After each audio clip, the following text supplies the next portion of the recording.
Captain Jake Morrison stood at the cold metal window of the research station.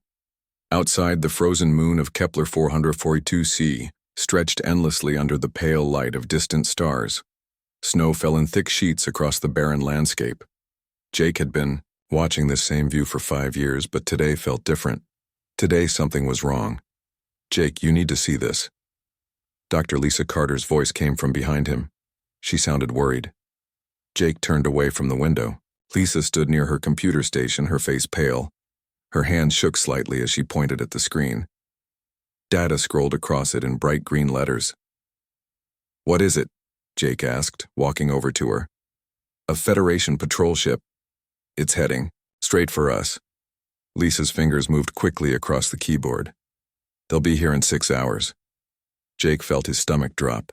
For 300 years, humans had hidden on this frozen moon. The Galactic Federation thought all humans were dead. That was exactly what Jake and his people wanted them to think. "Are you sure?" Jake asked. "Yes, their ship is following a direct path to our location." Lisa pulled up more data. "Jake, they know we're here." Commander Alex Rodriguez entered the room. He was a tall man with dark hair and serious eyes. Alex had spent his whole life preparing for this moment. He had trained every day, studied every alien species, and planned for the day when humans would have to fight again. "I heard," Alex said. "How long do we have?" 6 hours, Jake replied. "Maybe less." Alex nodded. "Then it's time. We always knew this day would come." The three of them had worked together for years in this hidden base. Their job was simple, but important. Stay hidden and learn everything they could about the aliens who ruled the galaxy.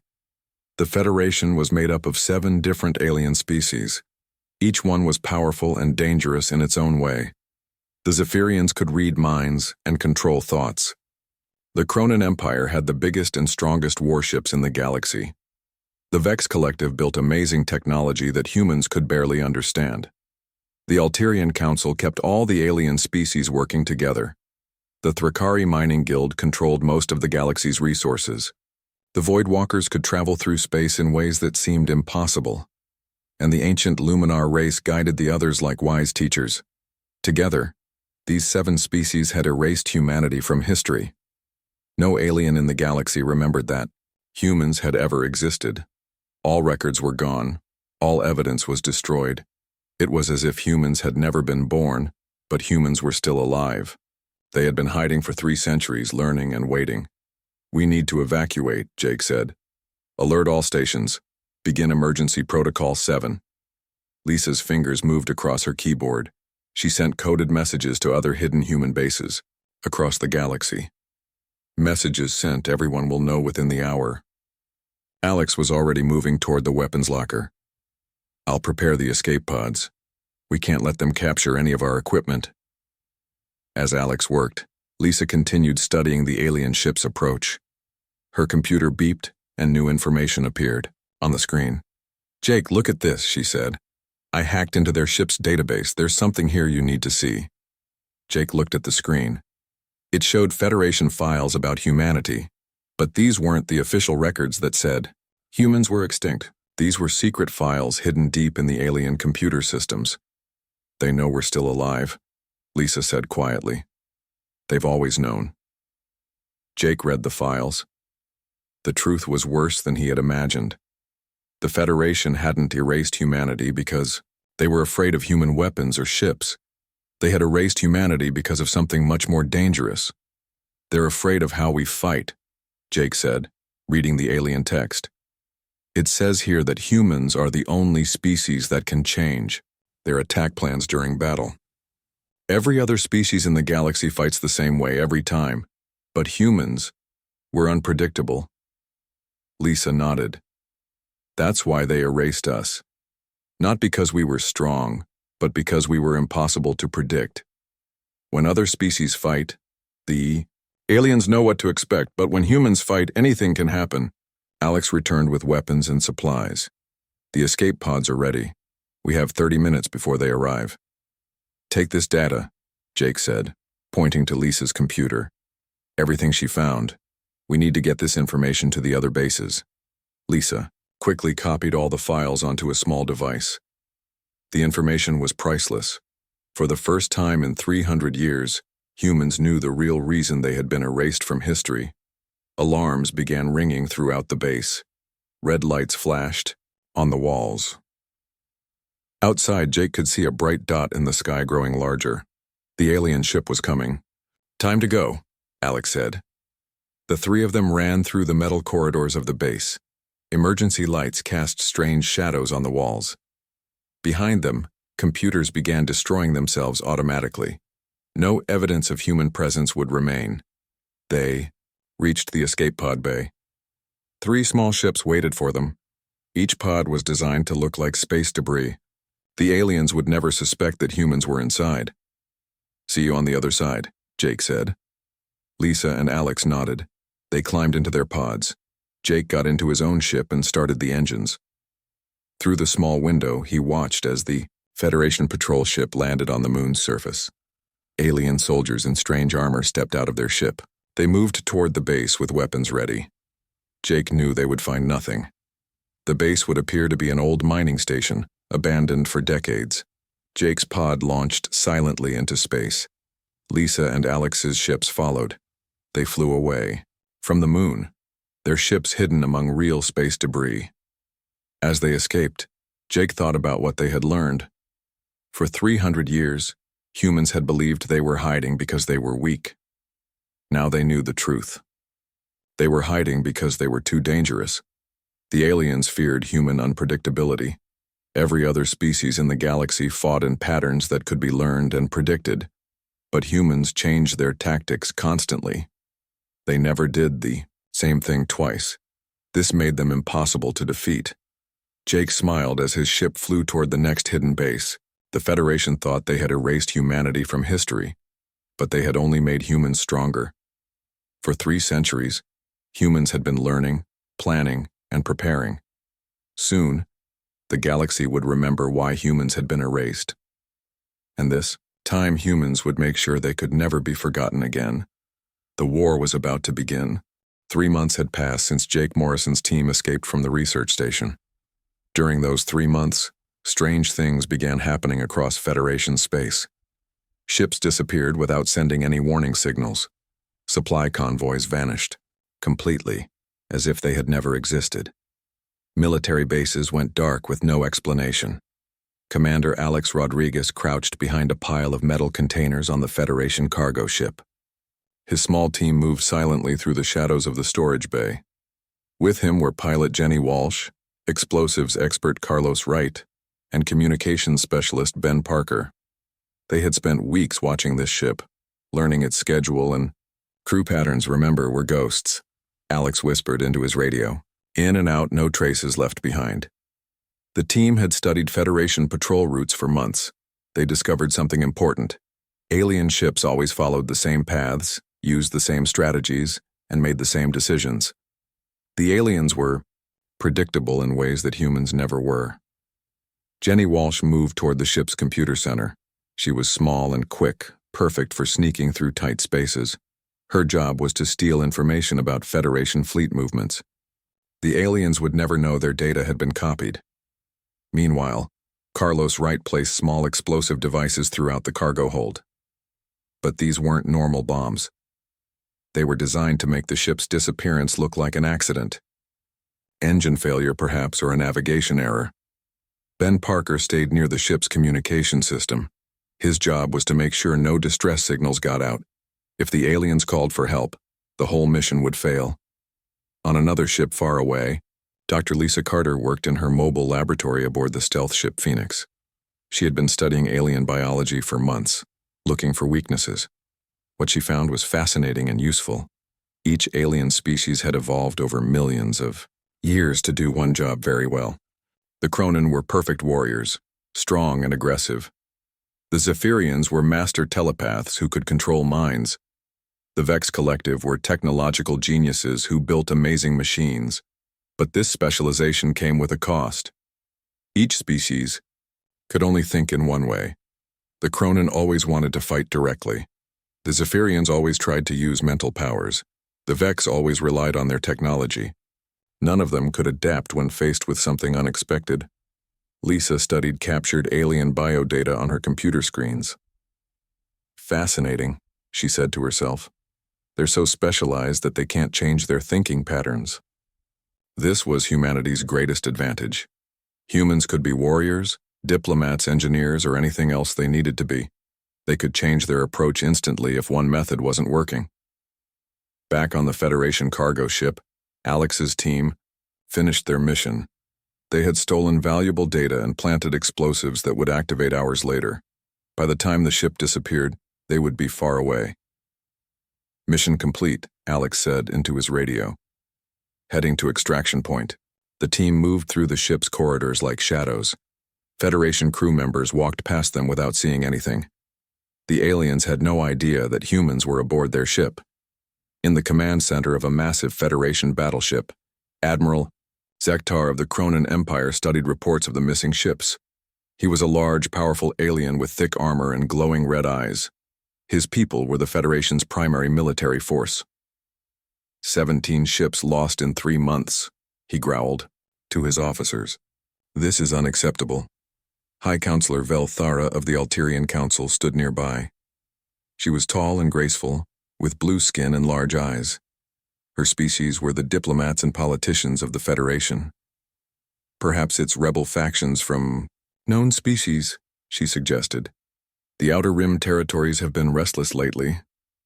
Admiral Zektar shook his massive head. No. These attacks are too coordinated, too precise. This is the work of someone else. In another part of the ship, Mind Speaker Nixara of the Zephyrians concentrated on the reports. Her species could read thoughts across vast distances. She closed her eyes and reached out with her mental powers, searching for the minds behind these attacks. But she found nothing. It was as if the attackers didn't exist at all. Strange, she whispered. I can sense no thoughts, no emotions, no mental presence. How is this possible? Jake Morrison coordinated the attacks from a hidden base on an asteroid in the Vega system. He studied star charts and ship movements on holographic displays. Red dots showed Federation positions. Blue dots showed human strike teams. Team 7, begin your approach, he said into his communication device. Team 12, hold position until the patrol passes. The human strategy was simple but effective. They never attacked the same way twice. Sometimes they used stealth and sabotage.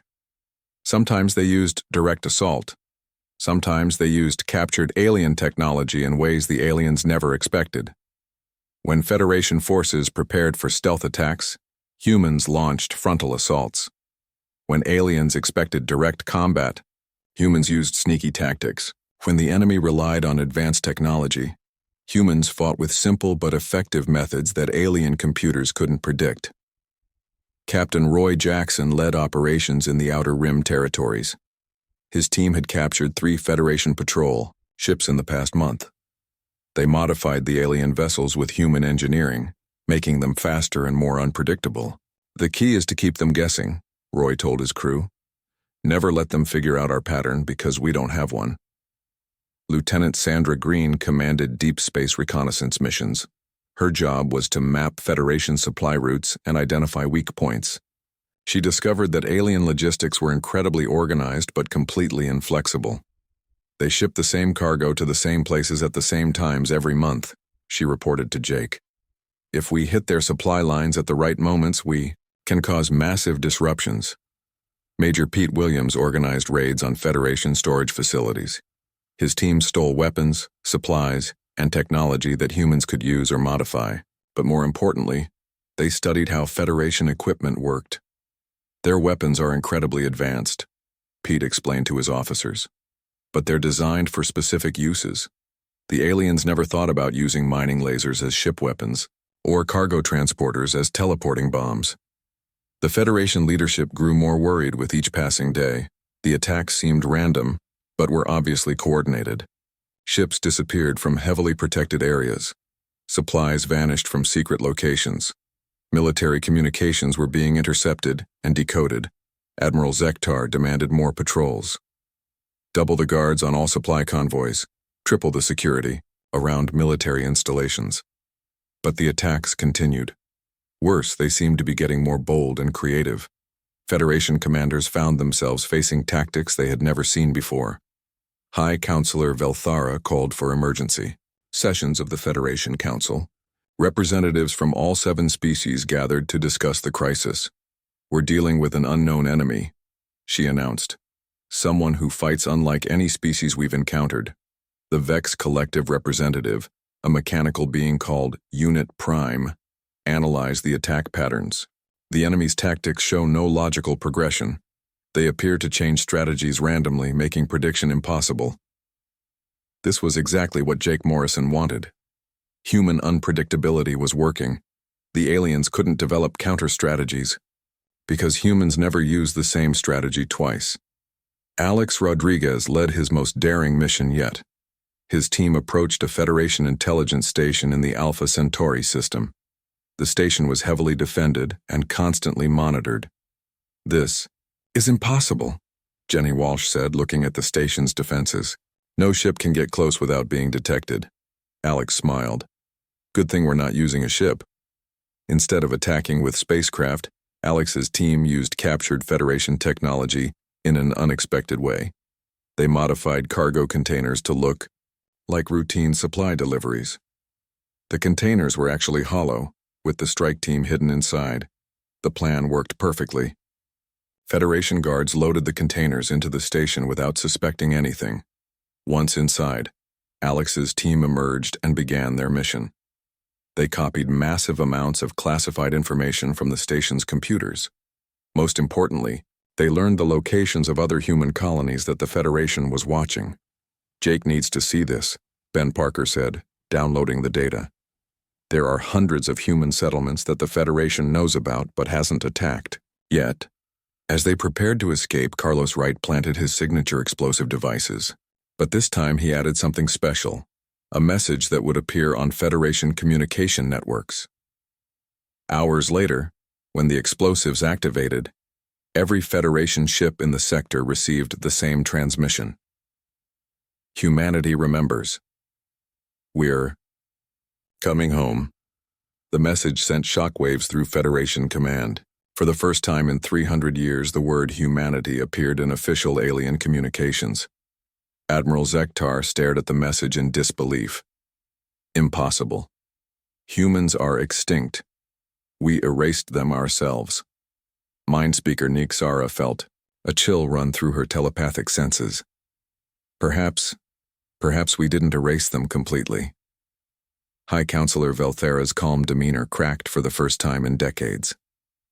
If humans are still alive, if they've been hiding all this time, building their strength, the truth was beginning to dawn on the Federation leadership. Admiral Kate Thompson stood on the bridge of the massive human dreadnought Resilience, watching as her fleet emerged from the hidden shipyard inside the hollowed moon. For the first time in 300 years, human warships moved openly through space. The Resilience was unlike any ship the galaxy had ever seen. Its hull could change shape during battle, allowing different weapon configurations. Its shields operated on rotating frequencies that switched every few seconds. Its engines could shift between 3 different propulsion methods instantly, making the ship's movement patterns impossible to predict. "All ships report ready for combat," announced Communications Officer Danny Rodriguez from his station. Kate looked at the tactical display showing her fleet. 237 warships, each designed with human unpredictability in. No 2 ships were exactly alike, and all of them could modify their systems during battle. "Take us to the rendezvous point," Kate ordered. "It's time to show the galaxy what humans have been building." Meanwhile, Jake Morrison led the Vanguard fleet toward the Helios system, where long-range sensors had detected a massive Cronin armada. The alien fleet was enormous, over 500 heavy cruisers and battleships supported by thousands of smaller vessels. "They're expecting a conventional battle," Jake said to his bridge crew. "They're about to learn that humans don't fight conventionally." His flagship, the Defiance, was smaller than the alien dreadnoughts but far more flexible. Its weapon systems could switch from long-range energy cannons to close combat ramming spikes in seconds. Its fighter bays could launch both spacecraft and explosive drones that looked identical until they reached their targets. Dr. Lisa Carter worked frantically in her laboratory, now aboard the human carrier Phoenix. She was putting the finishing touches on weapons specifically designed to exploit alien weaknesses. The Cronin Honor Code requires them to face enemies directly, she explained to her assistants. They literally cannot retreat or use defensive tactics. Their brains won't let them. She had created weapons that took advantage of this, false retreat protocols that would lure Cronin ships into traps, and honor challenge broadcasts that would force enemy commanders to make predictable tactical choices. What about the other species? Asked her assistant, Dr. Paul Chen. Each one has their own weakness, Lisa replied. The Zephyrians rely completely on telepathy, so I've developed mental static generators. The Vex Collective trusts their technology. Absolutely, so we have programs that make their own systems work against them. In the Helios system, the Cronin fleet waited in perfect battle formation. Admiral Gorthak, a massive warrior with scars covering his armored face, studied his tactical displays with satisfaction. Let these humans come, he growled to his officers. We will show them the price of challenging the Cronin Empire. His ships were arranged in the traditional Cronin battle formation, heavy battleships in the center, cruisers on the flanks, and destroyers screening the formation. It was a strategy that had won 1,000 battles across the galaxy. But Admiral Gorthak had never fought humans before. Jake's Vanguard fleet dropped out of hyperspace at the edge of the system. The human ships immediately split into dozens of small groups, each moving in different directions. Sir, the enemy fleet is scattering, reported the Cronin tactical officer. Admiral Gorthak stared at his screens in confusion. That makes no sense. They should concentrate their forces for maximum firepower. What the aliens couldn't understand was that the human ships weren't scattering randomly. Each group had a specific mission, but those missions would change constantly. During the battle, begin Operation Chaos, Jake ordered. The first human ships to engage weren't the largest or most powerful. They were small, fast vessels that darted between the Cronin formations like insects. Instead of fighting, they seemed to be running away. Cowards, Admiral Gorthak roared. All ships, pursue and destroy. The Cronin fleet broke formation to chase the fleeing human ships. It was exactly what Jake had hoped for. The moment the aliens spread out, the real human fleet arrived. Admiral Kate Thompson's dreadnought Resilience dropped out of hyperspace directly above the scattered Cronin forces. With her came 200 of the most advanced warships ever built by human hands. All ships engage at will, Kate commanded. Remember, change tactics every 5 minutes. The battle that followed defied every principle of space warfare known to the galaxy. Human ships that had been running away suddenly turned and attacked with weapons that shouldn't exist. Vessels that appeared to be cargo haulers revealed hidden missile launchers. Ships that looked damaged used their own wreckage as improvised weapons. The Cronin fleet tried to respond, but their tactics were too rigid. When they prepared for long-range bombardment, human ships suddenly closed for ramming attacks. When they configured for close combat, human vessels switched to hit-and-run tactics. Impossible, Admiral Gorthak shouted as his flagship shook under human weapons fire. They keep changing their battle plan. His tactical officer looked confused. Sir, I don't think they have a battle plan. Every ship seems to be acting independently. That was exactly right. Human commanders had been given general objectives, but complete freedom to achieve them however they wanted. No central control meant no predictable patterns for the aliens to counter. Captain Roy Jackson led his squadron in a maneuver he called the Spiral of Chaos. His ships formed a loose formation that constantly changed shape while moving through the enemy fleet. Sometimes they fought as a unit, sometimes as individual ships. Sometimes they split into pairs that attacked different targets. The Cronin ships tried to respond to each change, but by the time they adapted, the humans had already switched to something completely different. Lieutenant Sandra Green commanded a group of stealth ships that appeared and disappeared seemingly at random. Her vessels would decloak, fire a few shots, then vanish again. The aliens never knew where the next attack would come from. Major Pete Williams led the most unusual assault of all. His ships had been modified to look like Cronin vessels, but they behaved in ways that Cronin ships never would.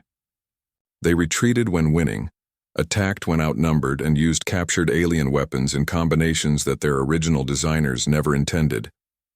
The psychological effect on the Cronin was devastating. They were fighting an enemy that looked familiar but acted impossibly. Dr. Lisa Carter's special weapons proved their worth during the battle.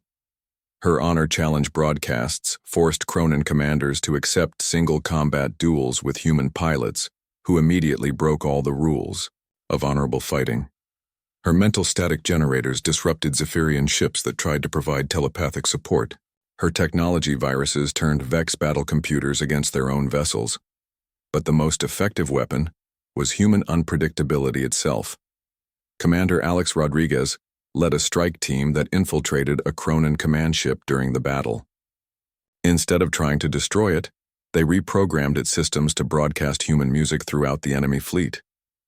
The aliens had never heard human music before. The chaotic emotional sounds confused their tactical computers and disrupted their communication networks. "What is this noise?" Admiral Gorthak demanded as strange melodies filled his bridge. "Unknown, sir," his communications officer replied. "It seems to be artistic expression of some kind." The Cronin had no concept of art for art's sake. Everything in their culture served a military purpose. Music that existed purely for emotional expression was incomprehensible to them. As the battle continued, more human fleets arrived from other systems. Each group brought different tactics and technologies developed during their centuries of hiding. The desert world colony contributed ships that could burrow through asteroid fields like submarines through water. The underwater city provided vessels that could fight in gas giant atmospheres. The asteroid belt settlement sent swarms of tiny fighters that moved like schools of fish. The Federation fleet, despite having superior numbers and technology, began to collapse. Their rigid command structure couldn't adapt to human chaos. Ships designed for specific roles found themselves useless when the battle didn't follow expected patterns. "Sir, we're losing," the Cronin tactical officer reported to Admiral Gorthak. "Our losses are at 30% and climbing." "How is this possible?" Admiral Gorthak stared at his tactical display in disbelief. "We outnumber them 3-1. They're not fighting like any known species, sir. Our tactical computers cannot predict their movements or counter their strategies." Admiral Kate Thompson watched the battle unfold from the bridge of the Resilience. Her ship had engaged 4 different enemy vessels simultaneously, using a different fighting style against each one. "This is what 300 years of preparation looks like," she said to her bridge crew. "Every human ship, every human pilot, every human engineer has been waiting for this moment." Jake Morrison coordinated the overall battle from his command ship, but he didn't try to control individual units. Instead, he provided general objectives and let human creativity handle the details. "All ships, Phase 3 begins now," he announced. "Show them what impossible looks like." The human fleet began the most audacious maneuver in the history of space warfare. Instead of trying to destroy the enemy fleet, they started capturing it. The message, "Humanity remembers we're coming home," spread through Federation space like wildfire. On thousands of worlds, alien civilians heard the word humanity for the first time in their lives. Panic began to grow as rumors spread about the mysterious attackers. In the Grand Council chamber on the Federation capital world, emergency meetings continued day and night. The 7 species leaders gathered around a massive circular table, their different forms creating strange shadows under the bright lights. Admiral Zektar of the Cronin Empire slammed his armored fist on the table. "We should send our entire fleet to hunt down these humans, destroy them completely this time." "Patience," said High Counselor Velthara of the Alterian Council. "We don't even know how many of them exist or where they're hiding." Mind Speaker Nixara of the Zephyrians closed her large eyes and concentrated. "I've tried to locate their thoughts, but it's impossible. They seem to shield their minds in ways we don't understand." Unit Prime of the Vex Collective processed data through its mechanical systems. "Their attack patterns defy all logical analysis. Our computers cannot predict their next moves."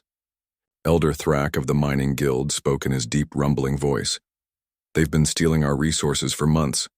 Entire mining operations have disappeared." Shadow Walker Keth of the Void Walkers remained silent, but his dark form seemed to shift uneasily. Even his people, who could travel through dimensions, had lost ships to these mysterious humans. Ancient Lum of the Luminar race, oldest of all the species, spoke last. Her voice was like whispered starlight. "We made a grave error 300 years ago. We thought we had erased them, but we only made them invisible." Far from the Federation capital, Dr. Lisa Carter made her greatest discovery yet.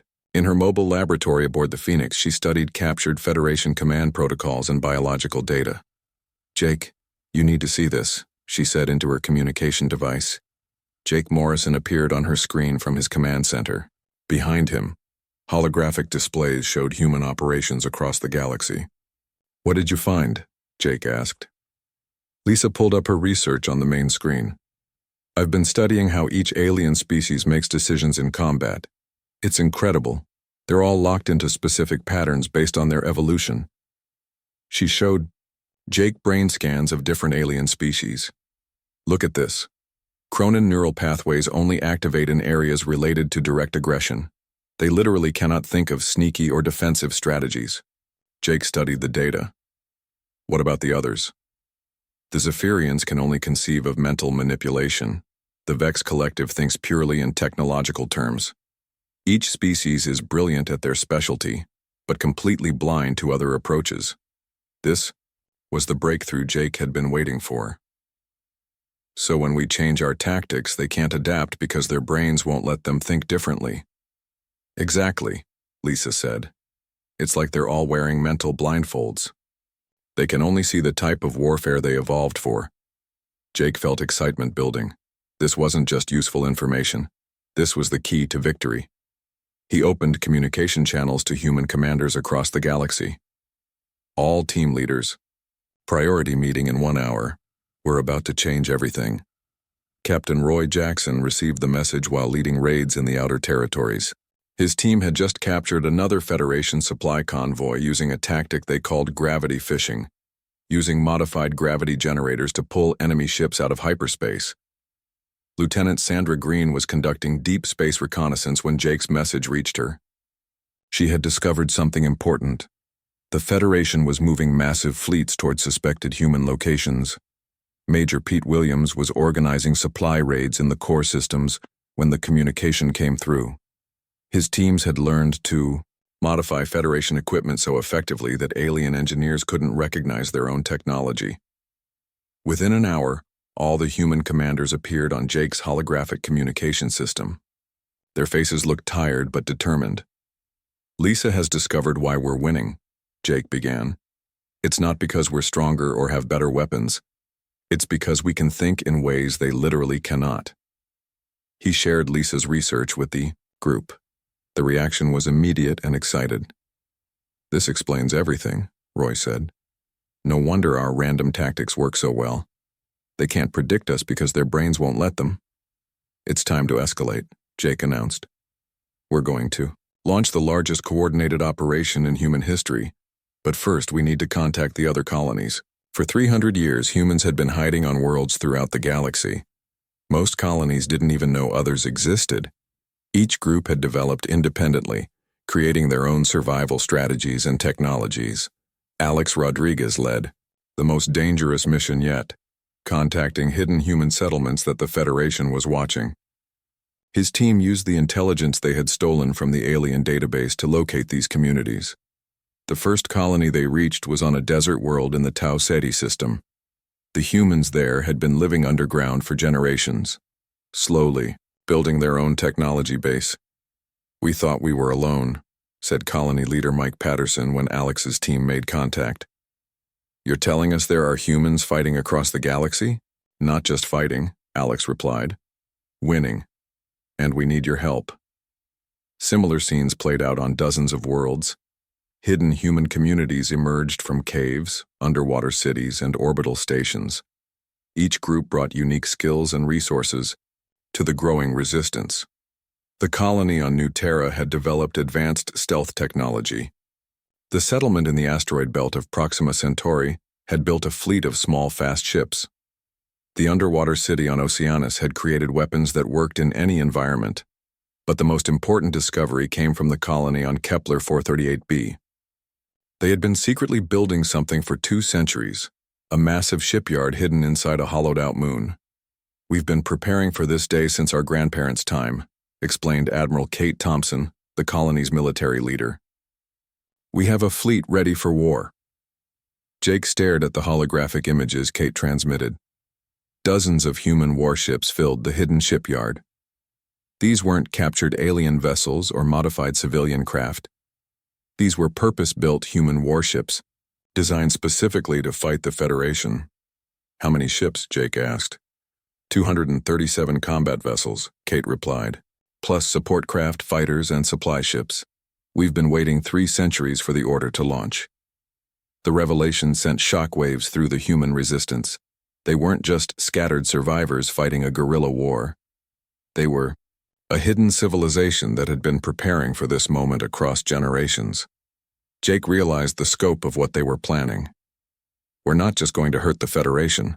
We're going to announce to the entire galaxy that humanity has returned." He began coordinating the largest military operation since the human erasure. Teams across the galaxy received new orders. Simultaneous strikes on major Federation installations, all timed to begin at exactly the same moment. Roy Jackson would lead attacks on Federation supply bases in 12 different star systems. Sandra Green would coordinate intelligence-gathering operations on 37 worlds. Pete Williams would organize raids on weapons manufacturing facilities throughout Federation space. Alex Rodriguez received the most important mission: infiltrate the Federation's primary military command center and plant a virus in their main computer network. "This isn't just about military damage," Jake explained to his commanders. "We need to send a message that reaches every alien in the galaxy. Humanity is back and we're not hiding anymore." Dr. Lisa Carter prepared special weapons designed to exploit each alien species' weaknesses. Sonic disruptors that confused Zephyrian telepathy, chaotic electromagnetic fields that scrambled Vex technology, unpredictable light patterns that disrupted Luminar meditation. The Federation, meanwhile, was mobilizing for the largest military operation in their history. They had detected some of the human colonies and were preparing to strike. "We end this now," Admiral Zektar declared. "Every world that might harbor humans will be thoroughly searched. Every suspicious signal will be investigated. We will not repeat the mistakes of our ancestors." High Counselor Velthara coordinated the political response. "All Federation worlds are now under emergency protocols. Any sign of human activity must be reported immediately." But they were too late. Human operations were already beginning across the galaxy. The first strikes hit Federation outposts in the Outer Rim. Bases that had stood for centuries suddenly went dark. Supply convoys disappeared between one star system and the next. Communication networks began reporting strange interference. Jake Morrison stood in his command center, watching as reports flooded in from across the galaxy. Red lights on his tactical display showed Federation positions under attack. Blue lights showed successful human operations. "This is it," he said to Lisa and Alex, who stood beside him. "For 300 years, the galaxy thought we were extinct. Today, they learn the truth." Outside the viewports of human ships throughout the galaxy, stars watched as the species that had been erased from history announced their return. The war for remembrance had begun, and humanity's greatest weapon wasn't advanced technology or superior numbers. The news of humanity's victory at Helios spread across the galaxy like a shockwave.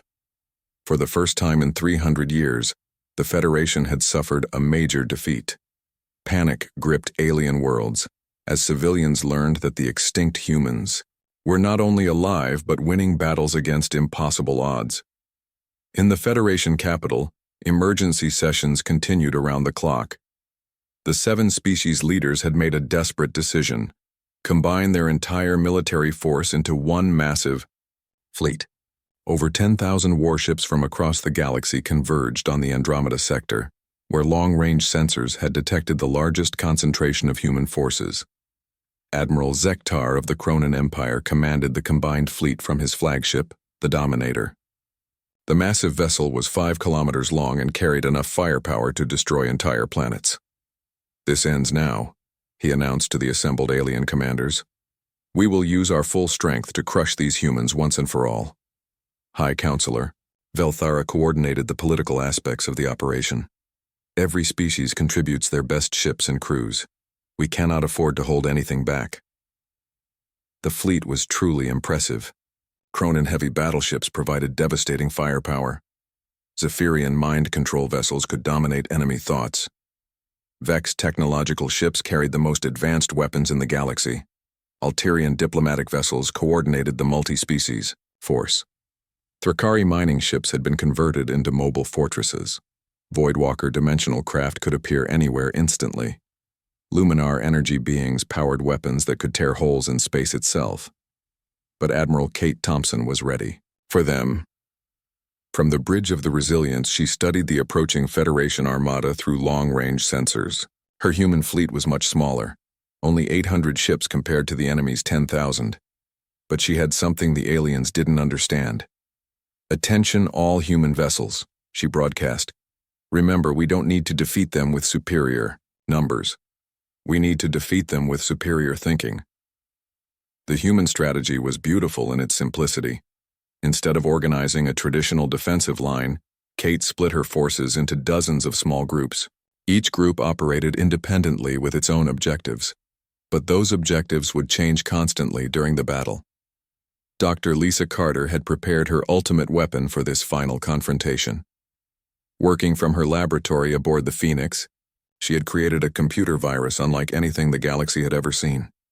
"It doesn't attack their systems directly," she explained to Jake Morrison over the communication link. "Instead, it forces their computers to operate outside their programmed parameters."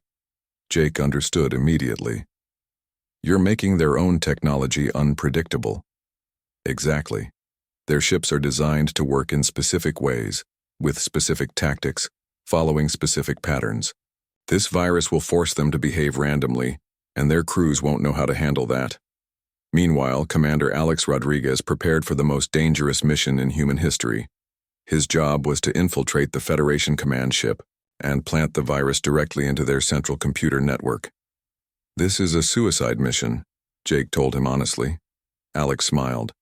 "Maybe, but if I succeed, their entire fleet will turn into chaos. That's worth the risk." The battle began when the Federation fleet entered the Andromeda sector. Admiral Zektar expected to find human forces arranged in defensive positions around their stronghold. Instead, he found empty space. "Where are they?" he demanded from his bridge officers. "Unknown, sir," replied his tactical officer. "Our sensors detect no enemy vessels in the area." "They must be hiding," Admiral Zektar concluded. "Begin systematic search patterns. Check every asteroid, every moon, every piece of space debris." That was exactly what Kate Thompson wanted. As the Federation fleet spread out to search, human ships began appearing from seemingly impossible locations. Some emerged from inside asteroids that they had hollowed out as hiding places. Others decloaked after using advanced stealth technology. Still others seemed to materialize from empty space, having hidden behind projected holographic images. But the most shocking surprise came when dozens of human ships rose up from the surface of planets in the sector. The aliens had never considered that spacecraft could hide by landing and pretending to be buildings or geological features. "Impossible," Admiral Zektar shouted as his sensors suddenly detected hundreds of human vessels. How did they hide so many ships? The human attack began from 7 different directions simultaneously. But this wasn't a coordinated assault following a master plan. Instead, each human group attacked using completely different tactics. Captain Roy Jackson's squadron used a technique they called gravity dancing. Their ships moved in patterns that used the gravitational fields of planets and moons to accelerate and change direction unpredictably. Federation computers trying to plot intercept courses found their calculations constantly wrong.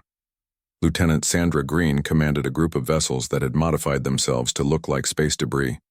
They drifted among the Federation fleet, pretending to be harmless wreckage, then suddenly revealed hidden weapons and attacked from point-blank range. Major Pete Williams led ships that had been disguised as Federation vessels. They moved through the enemy formation appearing friendly, until they opened fire on their surprise targets. Each human group used different technologies, different strategies, and different objectives. The Federation fleet found itself fighting what seemed like dozens of separate enemies rather than one coordinated force. Admiral Zektar tried to organize a response, but his rigid command structure was failing. Each alien species could only think in terms of their own specialization. The Kronan wanted to charge directly at the human ships and engage in close combat. The Zephyrians tried to use mental control but couldn't locate human thoughts to manipulate. The Vex Collective relied on their technological superiority, but human ships were using technology in ways that violated every known principle of engineering. "Sir, the humans are using mining lasers as ship weapons," reported the Vex technological officer. "That's impossible," Admiral Zektar replied. "Mining lasers aren't designed for combat. Tell that to the 3 ships they just destroyed with them, sir." This was the heart of human unpredictability. While aliens used tools exactly as they were designed, humans modified everything for multiple purposes. Cargo transporters became teleporting bombs. Communication arrays became jamming devices. Even escape pods were turned into guided missiles. Commander Alex Rodriguez's infiltration team reached the Federation command ship using the most audacious method imaginable. They approached in a captured Luminar energy vessel, broadcasting diplomatic codes that identified them as peace negotiators. "They want to surrender?" Admiral Zektar asked in surprise. "Apparently, sir," his communications officer replied.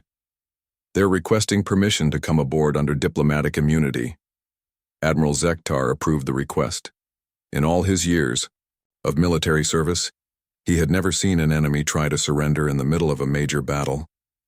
Alex's team was escorted to the ship's main computer core by Federation guards who believed they were handling diplomatic prisoners. Once there, Alex activated a device that Lisa Carter had given him. "What is that?" asked one of the alien guards. "A gift from humanity," Alex replied as he plugged the device into the ship's central computer system.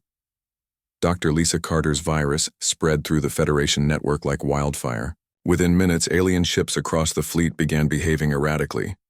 Weapons fired at random targets, navigation systems plotted impossible courses, communication networks began broadcasting human music instead of tactical data. The psychological effect was devastating. Alien crews had never experienced technological failure on this scale. Their absolute trust in their advanced systems became a weakness when those systems started acting unpredictably. "Sir, our weapons are firing on our own ships," reported the tactical officer aboard the Dominator. "That's impossible," Admiral Zektar shouted. "Run full diagnostics." "Diagnostics show all systems operating normally, sir, but they're not following our commands." Admiral Kate Thompson watched the chaos spreading through the Federation fleet from her command chair aboard the Resilience. Her own ship was engaged in battle with 4 enemy dreadnoughts simultaneously, using different fighting techniques against each one. Against the Kronan battleship, her crew used honor-based challenges that forced the aliens into predictable single combat. Against the Zephyrian mind control vessel, they used mental static generators that created telepathic noise. Against the Vex technological cruiser, they employed primitive but effective weapons that the alien computers couldn't analyze. Against the Alterian diplomatic ship, they broadcast confusing messages that tied up the enemy's communication systems. "This is what 300 years of hiding taught us," Kate announced to her crew. "Every alien species is predictable in their own way, but humans were chaos personified." Jake Morrison coordinated the overall battle from his mobile command center, but he didn't try to control individual units.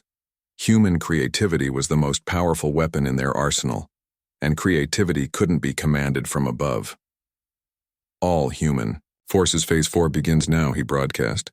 "Show them what unstoppable really means."